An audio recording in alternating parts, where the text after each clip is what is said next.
Hello everyone, welcome back to my channel. Today's video is going to be a tutorial on this eye look right here. I posted this eye look on Instagram. I originally hadn't filmed it and I got so many requests to do so. So I used the Anastasia Beverly Hills Sultry palette for this look. I got this for Christmas and a lot of my followers on Instagram had as well. So they were like, can you film with it? So that's what I am doing today. It's a beautiful palette. It's fairly neutral, but it has some shades that you don't usually find in palettes that are more cool toned. So it is like a little different, but it's still fairly neutral. This isn't a review on this palette. I really like this palette. If you're wanting to know my thoughts, it's Anastasia's normal formula, which I absolutely love. And if you like it and you like the colors, then go ahead and pick it up because it's awesome. Okay, apparently that was a little review. So yeah.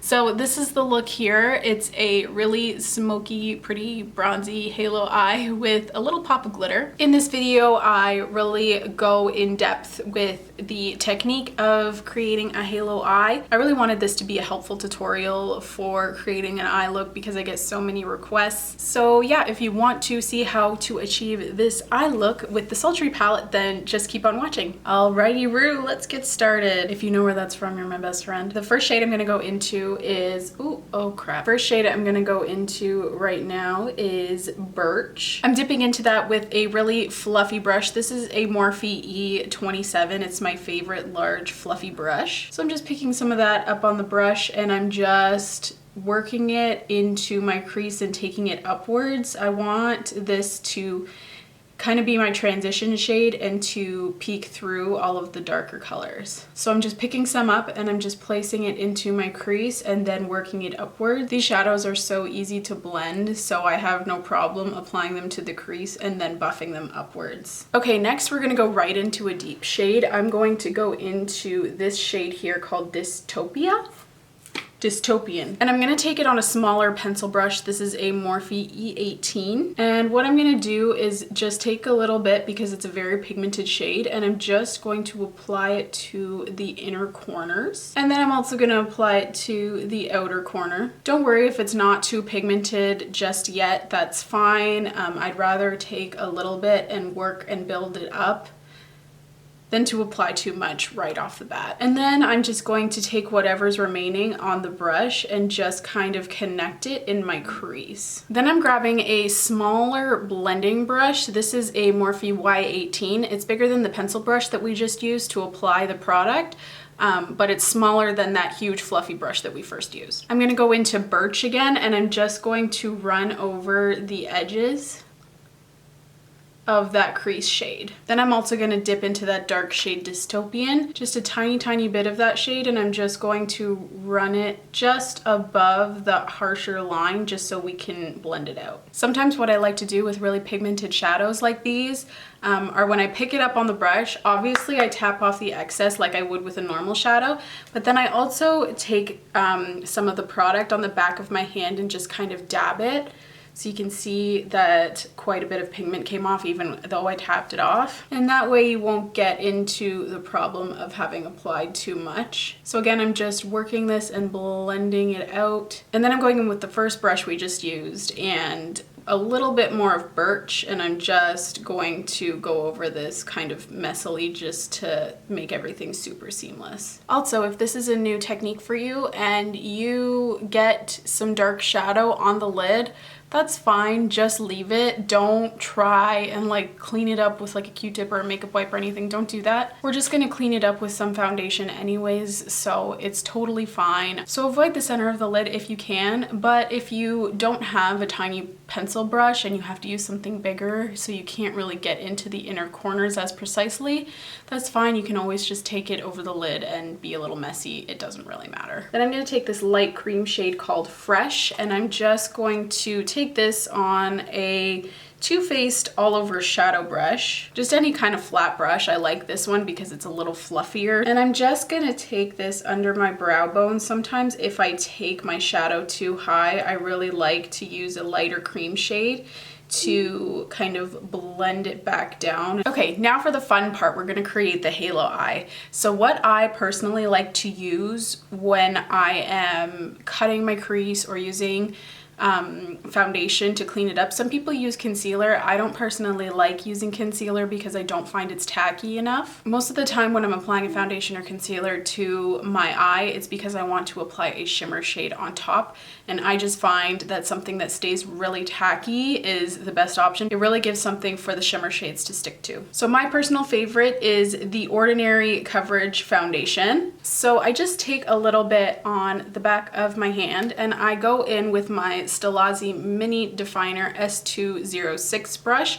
It's just a very small synthetic definer brush. I have an affiliate link with them. I'll link it down below. This is a really affordable option and it's my favorite to create cut creases and halo eyes. So then what I like to do is just start from the center of the lid. And with this foundation, you can work slowly because it does stay tacky for a long period of time. That's another reason why I don't like to use a concealer that dries super quickly, because then I feel rushed. So I just kind of slowly bring it up towards my crease. I usually stop once I hit around the inner and outer third of my eye, and I just take it upwards and I work slowly. So usually I take it upwards into my crease, but my eyes are slightly hooded, so when I cut my crease or am creating a halo eye, if I open my eye, it's gonna transfer. So what I like to do is take it up to the crease and then open my eye to see if it's gonna transfer. I see that it probably will, and I take it just a little bit higher. So now you see when I open my eye, the concealer actually extends past my crease, so I won't get that shimmer transfer onto my upper lid. This is also a personal preference thing, but I always like to take the upper part of my halo eyes just a little bit farther than the lower part, so it's kind of like a V shape. That's just personal preference. You don't have to do that. You can kind of make the concealer line go, you know, straight up and down. That's fine too. It probably does depend on your eye shape. I find this is what works best for me. So then I'm going to start with the darkest shimmer shade that I'm going to be using, and that's this shade right here called Ember. The brush I'm using is a Stilazzi Flat Concealer S500 brush. This is my favorite for really applying precise shimmer shades. So I'm just taking the shade Ember. Oh, I have some creasing. If you have some creasing, that's okay. I just kind of pat before I go in with the shimmer shade. So I'm going to take the darkest shade. You could just stick any shimmer shade in the center.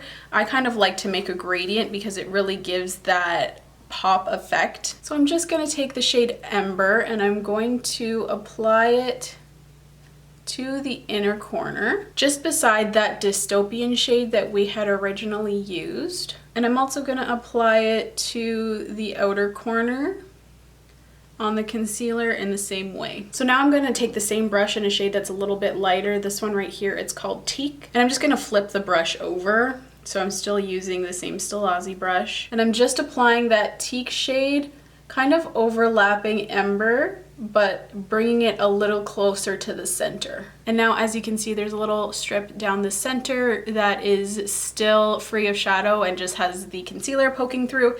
And that's when I'm gonna take the lightest shade. For this, I'm going to use Steampunk. It's a gold shade. You could really use multiple shades in this palette. There are some really pretty light shades. I just kind of felt like gold for this look, so that's what I went with.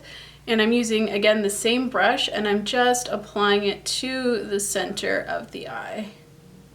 Then I'm going to go back in with the pencil brush I just used in that dark brown matte shade Dystopian. And I'm just going to apply it and kind of blend it into the shimmer shades just so there's not a harsh line. Then I'm going to go in with my Morphe gel liner. This is in the color Jet. It's just a black, and I'm going to use my Stilazzi Angle Mini S203 brush. This is the best liner brush ever. And I'm just gonna line my lash line as I normally would. I'm not actually gonna do a winged liner. If winged liner is your jam, by all means go ahead and do a wing. There's no rule that says you can't with this look. It's just I honestly am too lazy and just don't want to today, so Okay, so now that that's done, the finishing touch is to add a little bit of glitter. This step is optional.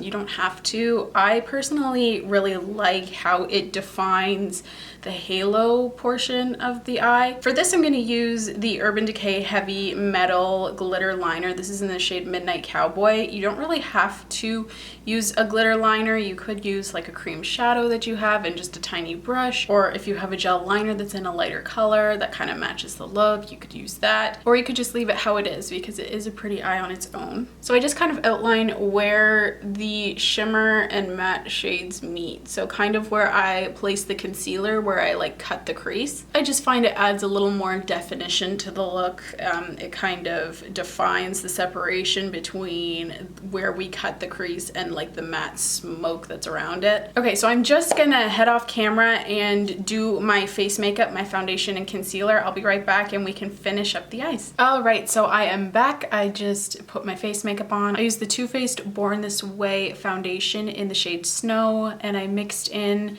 a few drops of oil with that, and then I just used Tarte Shape Tape under the eyes, and I set all of it with some Laura Mercier translucent powder. So let's move on to the lower lash line. I'm going to take the pencil brush that we were using and a little bit of Dystopian, and I'm just going to lightly run this underneath my eyes very carefully so I don't get too carried away. And I kind of like to connect it to the outer corner of the upper lid so that it all kind of like circles around nicely, if that makes sense. Then I'm gonna go in with that smaller blending brush that we used, and I'm gonna go back in with Birch and really tap it off so again I don't get too carried away and look like I have a black eye. And I'm just going to blend out the dark shade that we just applied. Then I'm gonna add some black eyeliner. This is the Sugar Stroke of Genius Heavy Duty Kohl eyeliner in Back to Black. I haven't really heard a lot about this brand, but they sent me this in a little package and it is the blackest, creamiest liner that I've used. Don't know how it wears though because I use it for eye looks and like tutorials and stuff, and I pretty much take that off as soon as I put it on. So I'm just gonna apply this black liner to my waterline. Then I'm just gonna apply some Tarte Lights Camera Lashes mascara. This is just a mini one because I find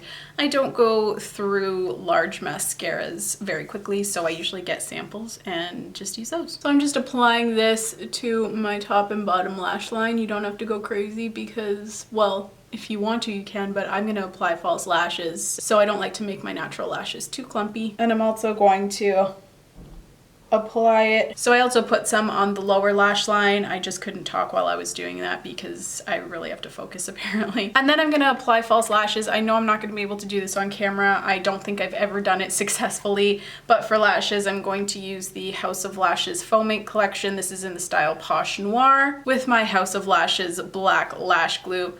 This is hands down the Bash Lash Glue. This is hands down the best lash glue. I get a lot of questions about my favorite. This is hands down my favorite. It doesn't irritate my eyes. I used to use the Duo lash adhesive and that one irritated the crap out of my eyes. I had to take my lashes off almost immediately after I put them on. This is like actual super glue and it doesn't hurt me, so that's good. All right guys, so I've applied lashes and this is the finished look. I went ahead and did the rest of my makeup off camera just because I wanted the focus of this tutorial to be on how to achieve the eye look. So these are the eyes when they're finished. I love them. I love this look. I would totally wear this for like a night out. If I went out, I'd never go out, so I don't know what I'm talking about, but I would definitely wear this for a special occasion, I guess is what I'm trying to say. So just in case you guys were wondering, I'm just going to tell you what's on the rest of my face. So I already told you what foundation and concealer I'm wearing. For bronzer, I'm wearing the Physicians Formula Butter Bronzer as always. Then since the eyes were kind of golden, I wanted to go for more of like a warm peachy look on the rest of my face that's still neutral. So I went for Milani Luminoso blush. For highlighter, I used the Tarte Amazonian Clay highlighter in Exposed. It's a really pretty like warm light gold that I can't open. Oh, there we go. So really pretty. And then for lips, I used Kylie Cosmetics Queen Liquid Matte Lip. This is just the mini size. And then I topped it with the Kylie Cosmetics Butterscotch Cream Lipstick. Just looks like this. I can't wear this on its own because it just looks god awful on me, so I put it over this one. And that is it for this tutorial. I really hope that you found it helpful. I hope that you enjoyed. Maybe you learned something, maybe you didn't, maybe you're just watching this for entertainment. I don't know. Either way, thank you so much for tuning in. Please leave any suggestions you may have below for new makeup to try, new videos you want to see. So please leave a comment down below. Please subscribe if you haven't, and I will see you in my next video next Tuesday. Bye!